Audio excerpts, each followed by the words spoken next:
On a whirlwind tour of Florida, President Kennedy visits Cape Canaveral for a first-hand look at the mighty Saturn I missile. This vehicle will carry a 19,000-pound payload into space next month, a payload larger than any the Russians have launched. At takeoff, it will have a thrust of 1.5 million pounds, again, far ahead of Russian achievements.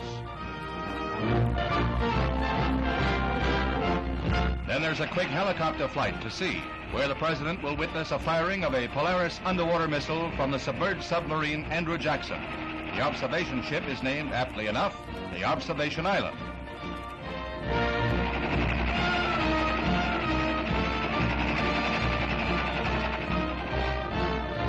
The President's visit is regarded as an effort to focus attention on the nation's space program and speed appropriation bills in Congress.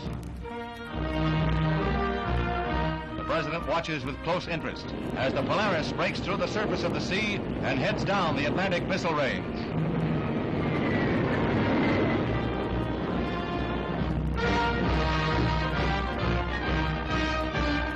Under his personal flag, the Commander-in-Chief discusses the technical aspects of the shot, an informal portrait of an ex-Navy man in action.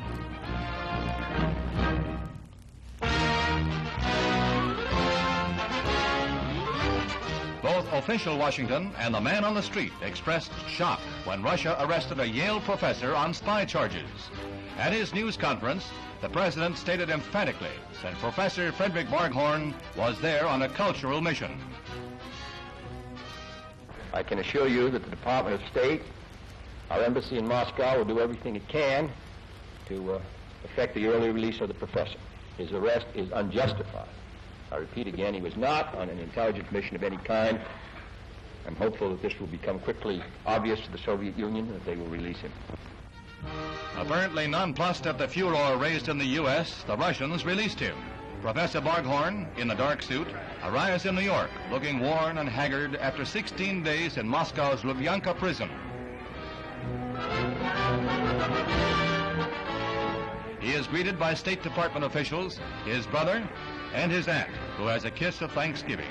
From the New York airport, the professor is flown back to New Haven and the Yale campus, where he so long had worked for better U.S.-Russian cultural exchanges. At a news conference, he waves aside questions on his arrest for the time being, saying only that it remains a mystery to him. He added that in Russia, you can be accused of intelligence activity merely by walking down the street.